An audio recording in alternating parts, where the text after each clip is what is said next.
Hello and welcome to Morning Brew on Labour Social. I'm Graham Hughes. It is Friday, the 2nd of June, 2023, and thank you for joining me on this wonderful,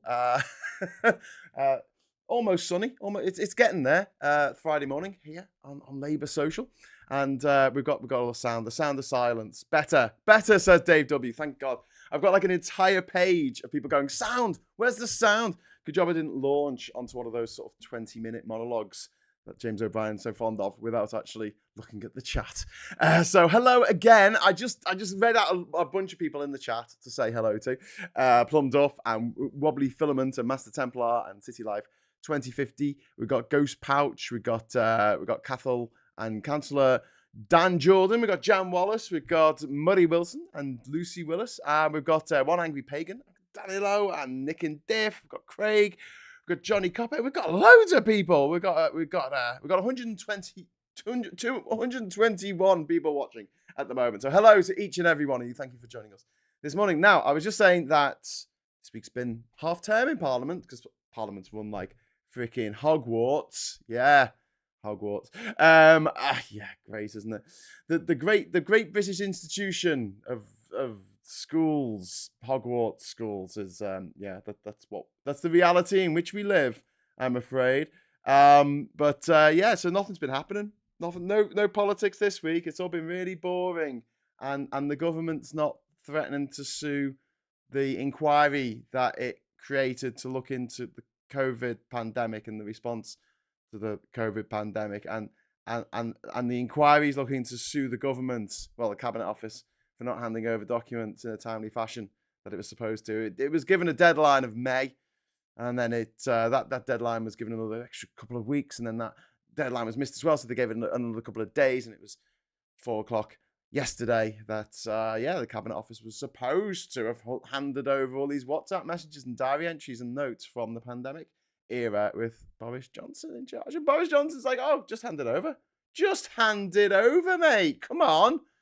And it's a bit weird. Why would he do that? Why would he want this stuff? And obviously, as you probably know, Phil has a theory on this. He reckons that he doesn't care anymore. He's out of politics. He just wants to feather his nest and smash everything on the way out. And he doesn't care who else he takes down with him. Like Milhouse in The Simpsons, where he says, "I can't go on. You go on ahead and carry me with you." Indeed. Anyway, so I'm just a bit discombobulated because I'm trying to just change this a little bit so that I can move my arm without it disappearing there. Sorry, these little things annoy me. Oh, that's no good. Now you can see the green screen. Okay. I think that might be all right. I think I'll just sort of slide. And I'll move over this way a bit. There you go. That worked. Does that work? I don't know. Probably. So yeah, we've got after everyone shouted at me for no sound, distorted sound. Oh, now it's distorted. Okay. I don't know what to do about that. Is anyone else getting distorted sound, or is it just is it just one person? Is it just number 3 getting distorted sound? Please let me know in the chat. It looks like the others can hear me okay, because it just might be the sound of my voice. The sun has come out. Must be Graham's influence. Cloudy here in Normandy. That's from Jan. The inquiry is going to take the Cabinet Office to court when? But the Cabinet Office might be taking the inquiry to court as well. I know it's like, I will sue you. It's like, no, I'll sue you first. And this is what passes for British politics these days. Sound is fine here. Phew. Nick and Diff says no. I don't know if Nick and Diff is responding to what I just asked, or maybe just saying no. Just say no to Tories. Just say no to the Tories. The bloody Tories. But this is okay, cool. No distortion. Probably a touch quiet though. Okay, well I can make it a little bit noisier. I just worry about popping over this thing here. This is a pop shield, and yet when I play back my moments of truth, I seem to get pop shielded a lot. Now, I've been away for the last few days, so I've just got back into my studio and I had to reconnect a bunch of stuff, which is probably why the mic didn't work when I first started. So yeah, little bit discombobulated. Not distorted, it's just Graham's accent. Well, there you go. That's from Ben. 20% done and no substance yet. That's from Murray Wilson. Yeah, sorry. don't know what you want me to say. So the newspapers have just been basically covered with. Oh, hang on. The newspapers have just been absolutely covered in nonsense, as they always are, from the likes of. Oh, hang on. Shut up. I've just been covering Philip Schofield this week. It's almost as though there's nothing that they want to cover going on. But this whole thing with the Cabinet Office and the COVID inquiry is just insane. Like over 200,000 people have died of COVID. I think it's 230,000 people have died with COVID on their death certificates. And this government's like it's still playing games. It's not a serious government. It's not a serious it's not a serious endeavor by any stretch of the imagination. Graham is the Yoda of the Labour movement. Is that talk backwards? Do I? Possibly. But Boris probably thinks that after he got away with let the bodies pile high and lying to the Queen to prorogue Parliament, he can get away with anything. Yeah, I think that's exactly what he thinks. So one of the things I wanted to draw attention to this morning was an article that appeared, I think it was yesterday, in The Guardian. And this is by a privately educated person, a privately educated economics editor. Now, can you guess whether he's a Brexiteer or not? Yeah, of course he is. Anyway, his name is Larry Elliott. Larry Elliott, his name is. And his headline was Brexit, the environment, energy bills. It's hard to tell Labour and Tory policies apart. And basically, it's a broadside in the Guardian newspaper about the fact that he believes that there's no difference between Labour and the Conservatives, which is something that I would say if I was being paid by the Conservatives to get people to not vote for Labour. In fact, that's exactly what Russell Brand said in 2015 in the run-up to the general election in 2015. He said, don't vote for any party. They're all evil. They're all evil parties. You should just, take drugs and dance on a hillside and buy my book, Revolution. It's love, but it's love's the other way around. Now, I've got this book out. Please buy my book. I'll go on Newsnight and tell young people not to vote because they're all the same. They're all the same. And now this butthead Brexiteer, which they all are these days, a so-called economics editor. So he knows a lot about economics. He does. He learnt it all in his private school, St. Albans. But, it's the kind of thing that you learn in private school is how to wreck an economy, I assume, because it's what they're very good at doing. And, so he's there saying, there's no difference between the Brexit policies of the Tories and the Brexit policies of Labour. And I'm looking at this thinking, as a veteran of the Brexit wars, as someone who had that meeting with the chief of police and the deputy mayor in London with representatives from Labour, we were all planning marches against the Tories in Manchester because Manchester was hosting the Tory party conference that year. And they said, I think it was the chief of police said, but are you marching against the Tories? And I'm like, yes, I'm representing the Remain movement. We are marching against the Tories. And then they said to the other group, are you marching against the Tories? Like, yes, we are. He says, why don't you just march together? Why don't you just march all together? And I'm like, I would love that. Why don't we all just march together?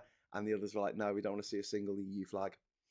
Yeah, so I had to put up with all that. And now the people who got their way, the people who got their Lexit or Brexit or whatever you want to call it, their Action Man Cluster F, are now turning to us and saying, it's all the Remainers' fault. It's all your fault. You shouldn't have done this way. And I'll go back to something that Phil has been saying again and again.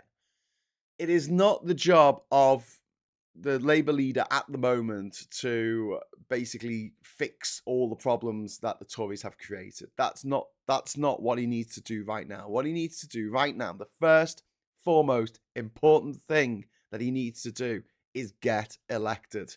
And then you, me, everyone in the chat, we could all get together and we can harangue the government, the Labour government, to do the things that we want them to do, like closer ties with the EU, like bringing in PR, like bringing in UBI, like nationalising the railways, like nationalising the waterways, the water companies, basically making Britain a better place. And we will have access. They will be held to account in a way that is impossible with the Tories. That's my point. And I find it a bit rich when people are writing in The Guardian, this is the economics editor, this is a rich, privileged, privately educated, born into money, you know the type, I know better than everybody else. Not interested in having a conversation about how do we fix this mess. They just want to, I don't know, if they're on the left, they just want to be they just want to be a protest party forever. And if they're on the right, they just want to line their own pockets with the nation's cash. And it's too much. It's too much. Just stop it. Just please, just pack it in, because there is a big difference in the Brexit policies of Labour and the Tories. And this is this.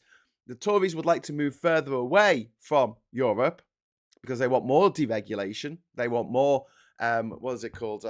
Divergence from EU standards, which is ridiculous. They follow EU standards in Brazil. Why? Because it means if your product is made to EU standards, you can literally sell it anywhere in the world, because the EU has the highest standards. So if you've got a production line, you may as well just make stuff for European standards, and then you don't need two production lines with a slightly inferior model coming on the second one, because obviously that would be really expensive and a lot of logistics that you could probably do without. So the idea that the Labour side are exactly the same is slightly disingenuous, because they're looking for a closer relationship with Europe. And I can't remember if it was Femi or Mike Galsworthy, name dropping, but we were talking just after the January 2020, when we officially left the EU, and I don't know, it was probably Femi actually. He said, we are now the furthest away we're ever going to be to Europe. And now it's just a case of making steps back towards our rightful home. And I had a thought about this yesterday, because I was driving home, and I don't know what made me think of Boardwalk Empire, that TV show with Steve Buscemi, which is really good. I really recommend it. And it starts with him in Atlantic City, and it's the 1920s, and prohibition is going to come in at midnight, and he stands up with like a gin and tonic or whatever, and he says, gentlemen, it's all these old, gammony types who are gangsters and things, he says, our friends on Capitol Hill are going to make us, have already made us rich, and now they're going to make us even richer. This gin and tonic, it was worth $1 an hour ago. In an hour's time, it'll be worth $50, because prohibition was the worst thing that America ever did. And it's remarkable because it was actually a constitutional amendment. So it wasn't just a normal bill that got passed through both houses and signed off by the president. It needed a 2/3 majority in both houses to actually amend the constitution to ban alcohol. And it was such a bad idea. All it did was make gangsters a lot of money. Loads of people died. And after 12 years, I think it was about 12 years, they said, oh, this is really silly. And they amended the constitution again to re-legalize alcohol. Brexit, not in the 1920s, but in the 2020s, is our prohibition. It is the stupidest thing we could have possibly done. A thing that's been supported by Puritans and gangsters and idiots who are taken in by Puritans and gangsters. That's it. I was watching it, and I was thinking watching it. I was thinking about it. That is, there's such a parallel there between prohibition and Brexit. Both massive historical mistakes. Both are not going to cure the problem that they claim to have solved. So what was the problem in America? Well, people were getting drunk. Okay. Now they're getting drunk on bootleg booze that might actually kill them. People are getting shot over the bootleg booze. Like literally hundreds and hundreds of people are being shot. And these gangsters are getting so much money, and they've got all these weapons that they're getting over from Europe because the war's just ended. I mean, it was just and you had lots of traumatized people coming back from the war in Europe, and just it was just a cluster F. The whole thing, the whole absolute thing. And then you see it in the UK with Brexit, it's the same thing. They said, oh, it's going to stop immigration. We had 1.2 million newbies come to the UK last year from other places around the world. Welcome, welcome, like I say, but that was why people voted for Brexit. It actually had the opposite effect. Prohibition, by making alcohol more sexy, I guess, made people drink more and drink harder. And you're trying to stop people from drinking, it was not the way to do it. And then the European thing is like, with the EU, it's like, oh, well, we'll trade with the rest of the world. We'll make loads of money. We'll make more money than we would have in the EU. And we had this major trade deal, a massive trade deal with 11 countries around the Pacific Rim. 11 countries in the Pacific. And it's worth 0.08% to our GDP over 10 years. That's the EU, 4% loss to our GDP of where we should be. Now, our economy still hasn't recovered from pre-pandemic levels to pre-pandemic levels. And a lot of economists are looking at our economy going, you're looking at a recession, mate. Yeah, probably next 2 years recession. Looks like that's going to be the thing because we've made it really hard to sell things. We made it really hard to buy things. Anyway, so there you go. I hope that's some substance for you there. We'll get a little bit. And now I'll just get back into the chat, if you don't mind. Ben Riddings, big hello and a thumbs up for the £1 super chat. Really appreciate that. Elliot is pretend Oxford PPE economist, not an economist who understands the real world economy. Well, I don't think he understands much, but he's writing in The Guardian. He is The Guardian's guy to go to talk about economics. He's a Lexiteer or Brexiteer. I don't know. They look the same to me. Is that a bit racist? And they sound the same to me. Oh, let's leave Europe and then things will be great. Explain more. Well, we'll have left Europe. It's like someone coming up to you going, let's burn down our house. Why? Well, because then we can live somewhere else. Yeah, but we won't have a house. It's like me going, I think I'll leave my wife. I'm not married, but if it was. Yeah, I'm going to leave my wife. Why? Why would you leave your wife? Because then I can go out with Beyonce. And it's like, okay. Yeah, that's a good enough reason to get divorced, I suppose. Don't know if Beyonce is going to be too interested, but... Who am I to say this? Thank you, Graham, for all those Brexit 3 Blokes in the Pub videos. They were so informative and eye-opening. They were pretty good. I got to say that I was just driving force behind it because I filmed it all and edited all of them. But and it's my idea. But it was the experts that we got on were just absolutely incredible. Just being able to sit down, have a pint and have a natter about this stuff. I want to do more. I want to do more podcasts. Can't really call them 3 Blokes in the Pub. I realised this pretty early on. We made about 27 episodes and there were so many of them that weren't in a pub.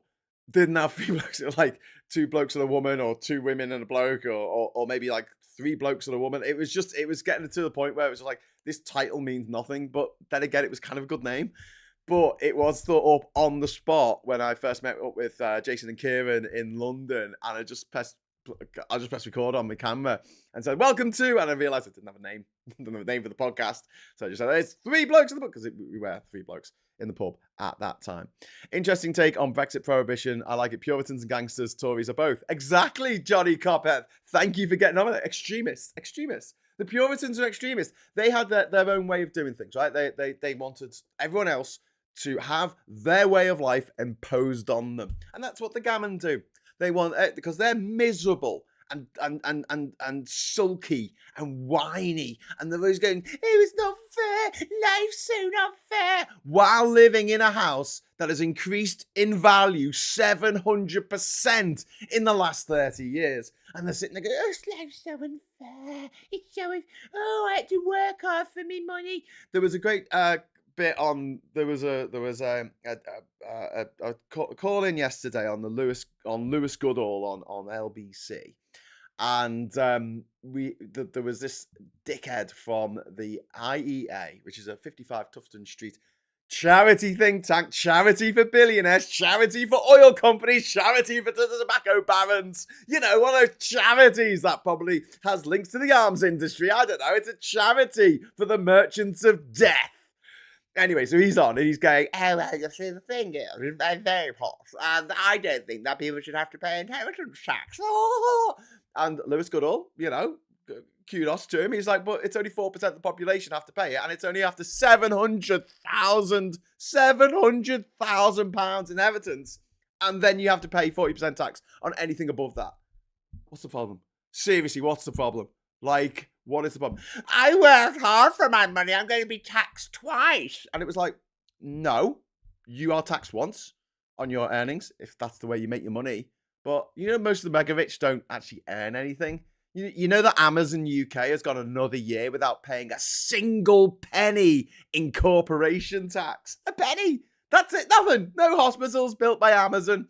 No schools sponsored by Amazon. No, like potholes filled in by little drones with sandbags chopped off by Amazon. No, none of that. No tax at all. Not a single dirty penny. 2 years now, Amazon.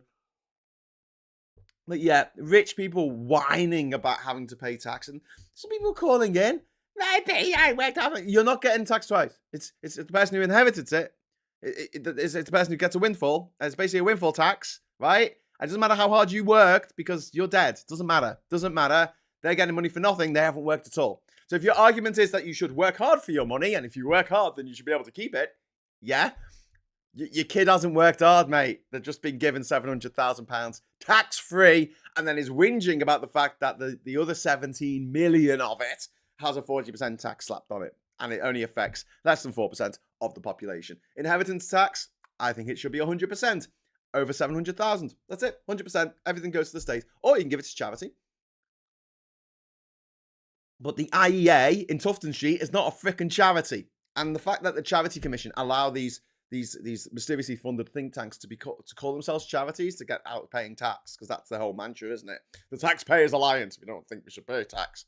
Yeah, right, okay.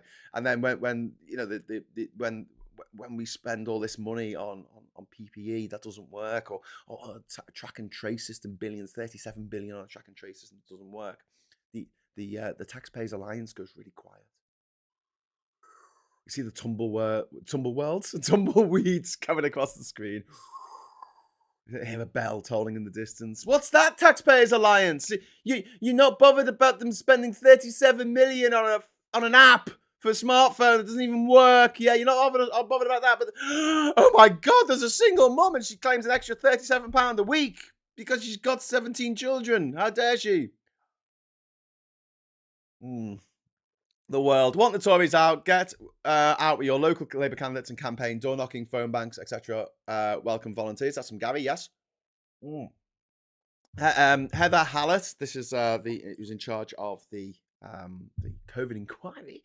Yeah, crack this wide open, please. These Tories are so corrupt. Yes, they are. Well, also, there's a point to be made here about, like, why are they texting? Just to go back onto that subject. Why are they texting each other on WhatsApp? What's all that about? Well, WhatsApp? Why are you using WhatsApp for official government business? Like, seriously, and group chats as well. Group chats. That's not secure. Anyone can pick up someone else's phone and see all the chats there and screenshot them. And to have, like, top secret communications by the government via WhatsApp is so goddamn irresponsible. They should all be put in jail. Now, I keep saying this. I'd like to see the Tories put in jail, but I've amended my thinking. I think I'm mellowed in my old age. Oh no, what's the opposite of mellowing? Oh, it's wanting all the Tories to be found guilty of corruption, misconduct in public office, embezzlement, being bastards. I don't know if that's against the law, but it should be. I don't want them to go to jail. I want them to go to a prison barge. They've given me this idea. They want to do it to women and children who are fleeing war. They want to put them on a prison barge. So I wouldn't put them in a prison barge. I'll put them somewhere nice where they can, flourish. I'll put the Tories into a prison barge, and then I will anchor it, not more of it, but anchor it off the coast of South Georgia Island, which is down near Antarctica. It's where Shackleton ended up, South Georgia Island. I think that's where Shackleton's grave is. And they can live there for the rest of their miserable, godforsaken lives. Maybe we could put cameras in there and we can watch. It'll be like Big Brother. And we can watch these Tories slowly go mad in their old age. And when they say, oh, we need someone to look after me, we say, well, sorry, can't afford it, mate. You spent all our money. You literally spent all the nation's cash. This budget, the mini budget, quasi-quartang, Liz Truss, cost the taxpayer, cost the British taxpayer £40 billion. Another £40 billion on top of the hundreds of billions that Brexit's cost. On top of all the crap PPE that didn't even work, that was given to the Tory party. All that, yeah, all of it. Just all that money, it's gone. You got rid of it. You gave it all away. That's why we've got potholes, and we don't have public services, and people are living in poverty, and children are going hungry. British children are going hungry, and the 40 hospitals that are going to be built, just a pipe dream, and they're kind of admitting that now because there's no money. And when they say we need someone to look after us in our old age, and this prison barge off the coast of South Georgia Island, we'll just say that. Sorry, apologies. There's no money left. These are the same people that for years went, "Oh my God, Gordon Brown! It's so not fair because Gordon Brown, he had this gold and he sold the gold, and if he just waited for 10 years, it would have been worth more." Yeah, I think that the whole worth of that gold that got sold, if it got sold later on, gold goes up and down in value. That's why we moved away from the gold standard, because it's a commodity that we can't control the value of. We can kind of control the value of our own currency, fiat currency, but we can't control the price of gold, and we have no gold. If we were a gold producing country like Papua New Guinea or South Africa, I'd be like, yeah, let's go the gold standard, mate. But even then, prices are volatile, and you find that countries that base their economy on one commodity, like the oil-rich countries like Venezuela or Saudi Arabia, are very much hit when the price of oil goes all over the shop, or idiots get in charge of the country. Howl at the full moon, Brothers of the Wolf, says Leonard's Way. Woo-hoo-hoo! That's my little howl there. Graham's off on a monologue, says Patrick H. That's all right. What about... that has just stopped to say... He's on a monologue. What about Godwin Sands? They can watch the boats go by. Indeed. South Georgia is Argentinian, is it? I thought. Is it? Oh, sorry. Well, we'll ask the Argentinians very, very nicely if they wouldn't mind just letting us drop them off there. Send them to Rwanda. No, they could escape Rwanda. Rwanda's too easy. You want somewhere where there is no chance of escape. Like, you can get out of Rwanda. If we put them in Rwanda, they will be in Kenya living in a palace within a week. Do you know what I mean? They'll just bribe people and get out. There'll be no one to bribe in South Georgia. That's what I'm thinking. Didn't Russia buy the gold, but it remained in the Bank of England? I don't know. But the amount that we would have made if we had sold it a bit later, Tories always love to go on about this, it is negligible compared with the £1 trillion of assets that were taken out of the City of London and moved to places around the EU, most notably Dublin, because of the Brexit vote. $1 billion. No, $1 trillion. $1 trillion. We should have linked our currency to a commodity that keeps going up in price, like potatoes, indeed. I've worked in local government in the past. Much paperwork needed my signature around truth, honesty, and integrity. Really highlights the them and us division if cabinet members are not held to the same. Yeah, exactly. Even in business, if you're getting audited, you've got to be able to hand over all the information or all the discussions and things that you've had. That's why meetings get minuted and stuff like that. The idea that they were having meetings that weren't minuted and having discussions on policy that were affecting the lives of millions of people, like everyone. It affected the lives of everyone. We were all locked down. So it's 66.7 million people. I think it's 67 or 68 million now because we've had a few people added on the last couple of years. So let's say 68 million. 68 million people affected by this. And the chatting about it in a group chat on WhatsApp. And they're saying, oh, some of the stuff isn't relevant. And it's like, what were you talking about on WhatsApp that was relevant and wasn't relevant? Surely that should be up for the inquiry to look at and ask, why were you talking about irrelevant stuff on a WhatsApp chat during a national emergency? Question. Send them to St. Helena. That place has, and that's dropped off, a runway that's too short. Is that St. Helena? We made a runway. You can't actually land on it. Send them to Australia for the Republican Army. They'll escape, Leonard. They'll escape. South Georgia is British and overseas territory. Yes, it is. That's why I didn't have to go there, because I didn't have to go to those overseas territories. I went to some.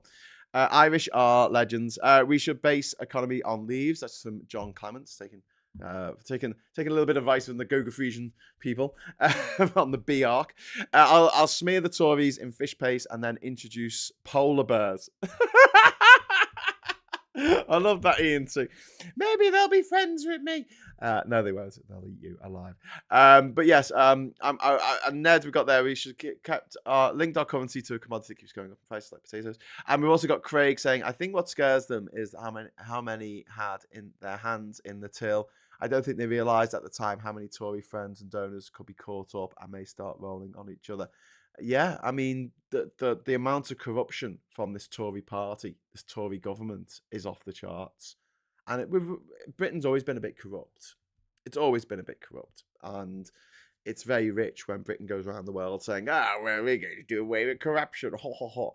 when our entire economy was built on piracy and slavery, which is pretty corrupt. It's stealing stuff. It's not being very nice. Yeah, they turn around to other countries and say, "Hey, you should be less corrupt." And it's like, well, do you want to clean up your own house first and clean up your own act before you start pointing fingers at other countries and saying, "Oh, this is the way you should do it"? Because all those bad things that the British do now and that they did in the past, they kind of, it's like one of those things that like you've got two brothers or two sisters, and the elder one does something naughty and the little one sees them get away with it, and then it encourages them to try and get away with it themselves. It's a bit like that kind of relationship. I'm not being trying not to be patronizing, but the idea that Britain went around the world and showed people how to not be corrupt, and the rule of law and the laws of cricket, and we'll teach them the laws of cricket. It's like that's not. It's a bit of a romanticized idea, and it's not really what happened there. Send them the harvest vegetables and fruits for the farmers who can't get workers due to Brexit. Saint Helena was where Napoleon was sent after his defeat at Waterloo. He died there. Saint Helena is a remote speck of land in the Atlantic. Yes, but it's not close enough to Antarctica to be really uncomfortable all year round. And it's not. The sea around there isn't necessarily going to be choppy all year round. Whereas South Georgia Island, it's rugged. It's rugged. It's like they will never know a night of peace. Yeah, for the rest of their lives, they'll always be moving.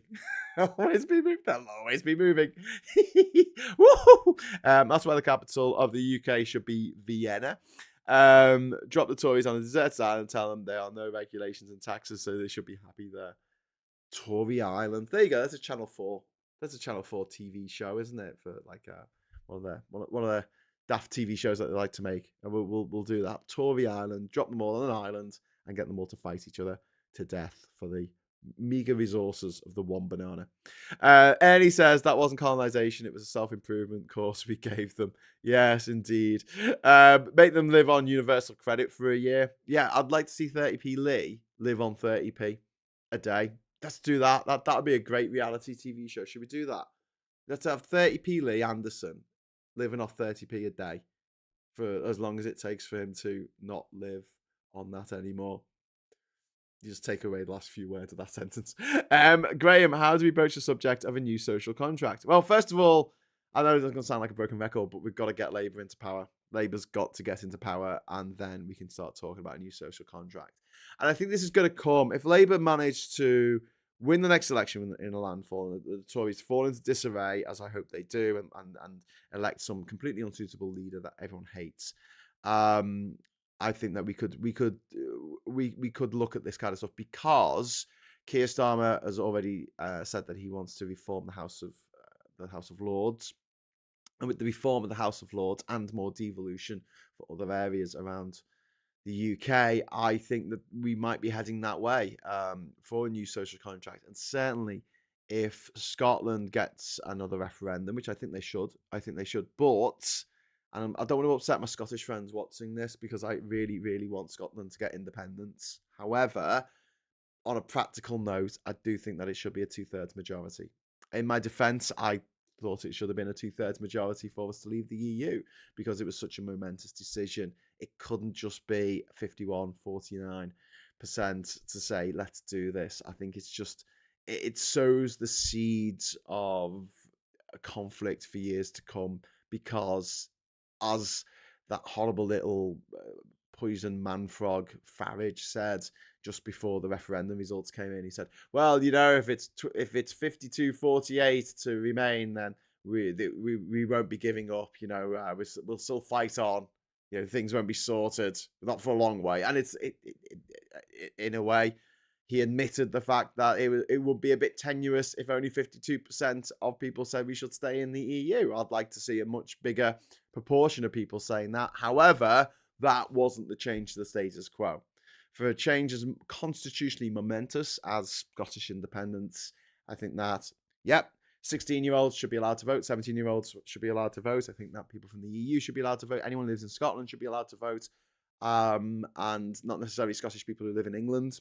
I just that's the way they did the last referendum, and I thought that was a bit more fair because I hate the idea of people living in other countries getting to vote on issues that don't affect them really. They only affect them sort of in other in ways that isn't quite as immediately. Let's say indirect ways. I'm not saying they're not affected at all, but it did wind me the f up that in our referendum, the fraudurendum, the Brexit fraudurendum, you had people from Europe who had lived in the UK for 36 years who weren't allowed to vote.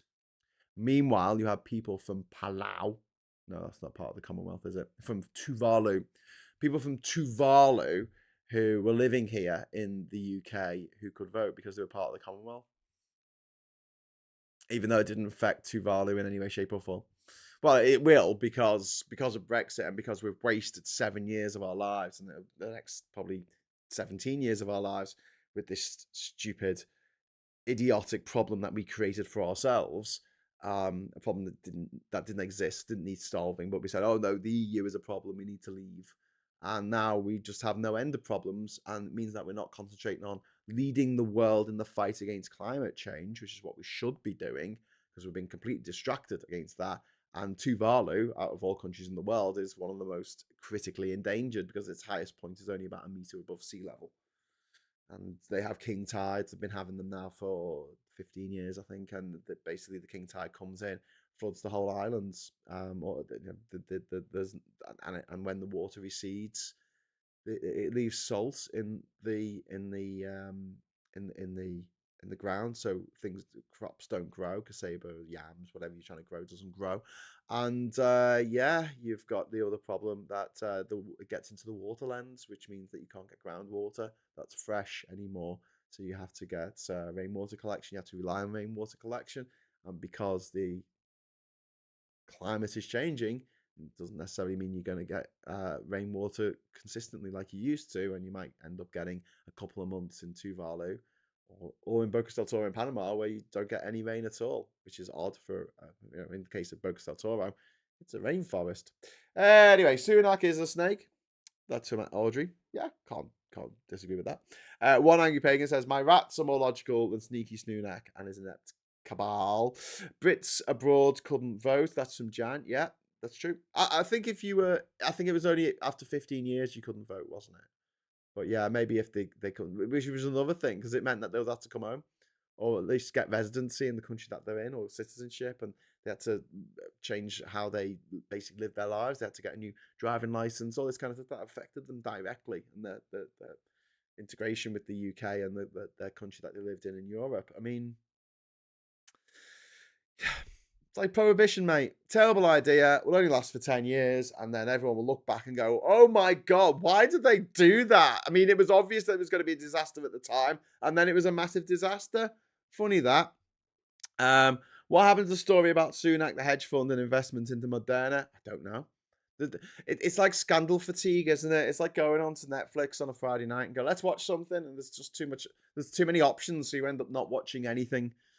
That's the Tory party right now because of all the corruption that's going on. Leonard's Way said, I love Australia. I love Australia too. That's where I've got my hat from. Seek equity in freedom, not equity in oppression. People before party or profit. That's from Noam. I couldn't agree more. Thank you so much for watching. I'll be back at 1 o'clock with Phil Morehouse for the agenda. We're going to be talking about the events of the week. Would like you to join us for that. Thank you for the super chat. I think I only got £1 today, but thank you nonetheless for the super chats there. Morning, Aki's Mad Honey. Hope you're well. Okay, I'm going to head over to Discord server to go and listen to James O'Brien for a little bit because we have a listen along. So if anyone wants to join us on the Discord server, please become a YouTube member or a patron using the link in the description. I think it's in the description. I'll have to check that. And one angry thing is that I don't hate being English. I just hate who we've been ruled over by. Well, yeah, can't disagree with that either. So, yeah, you blocked me on Instagram. That's from Andrew Ray. Did I? I hardly ever use Instagram. What did you put? Did you put a picture of a spider on there? I tend to block because I don't want to see pictures. I once got a picture of a spider, so I'm just scrolling through Instagram, and someone had taken a nice friendly picture of a massive spider, and I was standing at the bus stop at the time, and I went, ah! And I actually dropped my phone. I dropped my phone because someone had put a picture of a spider. So maybe that was it, Andrew. I don't know. I'm sorry if I blocked you on Instagram. I hardly ever use it because of because he said it again. I don't know. I don't know, Andrew. Who are you on Instagram? I don't know. Are you Andrew Ray on Instagram? I'll check it out. I'll have to. It's one of those things, when you go on an app and it's been so long that you've been on it, it has like 7 updates before it'll let you actually use the app. It's a bit like that. Tata from France. Tata there, Jan. Hope you're well. And yes, we'll just say goodbye to Audrey, Chatty Vat, Aki's Mad, Nom, Leonard's Way, Audrey again, John, and Bob A, and everybody else. Is this a bot? Says Nick in. I don't think I'm a bot. Maybe I am. Anyway, so I hope you have a really good morning. Hope the sun comes out and you get a bit of it. And oh yes, excellent. We just got a £5 super chat from Frank. Thank you so much, Frank. You make it all worthwhile. So thank you very much for your wonderful comments. Thank you for the super chats. Thank you to all my YouTube members and YouTube and Discord people and Patreon people as well. I'm heading over to the Discord server. If you want to join us on there, please sign up as a patron or sign up as a YouTube member. And I'll send you a link so you can join us. And we generally be just listening along to James O'Brien while we're doing other stuff. And then when the adverts come on, we might have a little bit of a discussion. It's quite fun. Like I say, I'll be back at 1 o'clock with Phil Morehouse. Hope to see you then. And until then, I'll say hello, good evening, welcome, and goodbye.